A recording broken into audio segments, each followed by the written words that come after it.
Hey. There you are. Are you okay? For me, I think we've seen the model of the anti-hero change dynamically over the last several years. You know, before it was Marcus Phoenix from Gears of War. Still a great protagonist, great hero, but people don't relate that well to him anymore. We're seeing someone who's the anti-hero. Well, now the anti-hero was a bad guy, so we're going to make a bad guy like, you know, Cole and Infamous. That's not what we're going for. I think that what I've seen over the last several days since we've started teasing this even, people think they know what the game's about. People think they know who Joel is and who Ellie is and the characters, the relationships that they have. And it's kind of fun to watch on this side because I don't think anybody really does. Joel is a survivor. He's not a hero. He's not a badass.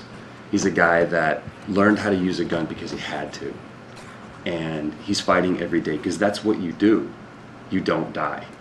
I don't know what that means. Does that mean that I steal this? Does it mean that I do this? Maybe. But it's not that he has a plan, that he's this strong archetypal character. And I really think it's going to kind of turn the model of the hero on its ass because no one knows what to expect.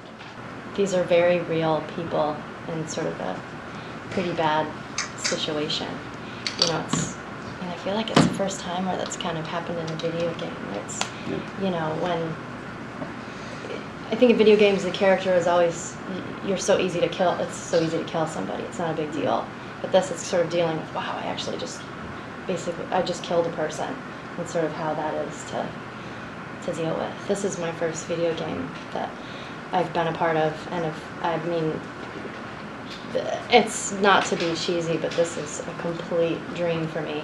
And knowing that I am able to play that type of character and sort of be that female character that's a little stronger and she's younger and she's tougher and not just, you know, tits and ass. I mean, that's awesome. Yeah, I mean, we're playing make-believe, essentially. And it's really strange. I mean, for both of us, I think you can tell when you kind of look in, you know, you look in each other's eyes and you realize that we're not in this room anymore. That we've actually, you know, we can see things, and your heart starts pounding, your blood's flowing, you're sweating. And I think that's when we really get the best stuff, is when we're actually kind of putting ourselves in there. But it's just like anything else, you know, you have to imagine. And obviously the hardest step is to get over the fact that we look like, you know, baboons with shiny dots on them.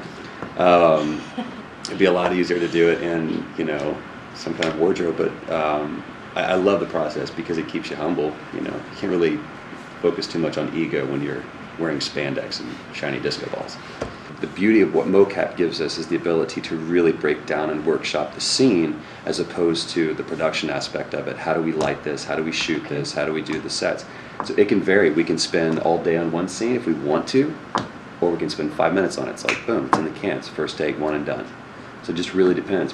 But the great thing that we have is we have the ability and the freedom to be able to take as much time or as little time as we want. When you show an announcement trailer, if it's anything short of Jesus backflipping over a sea of ninjas and turning orcs into Candy Stripe game controllers, it's going to be underwhelming because that's what people expect now.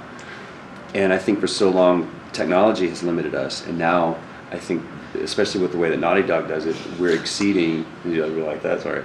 Everyone is exceeding the technology, and people are ready for something. They crave substance. There's something that within them they're reaching out, and people always want connection to something, and for something to be able to resonate with them. They don't care anymore. Gameplay is always a core part, yes, but I think more than anything they're ready for something to really resonate with them, and just blowing people up doesn't do that anymore. This is our routine. Day and night, all we do is survive. It never lets up.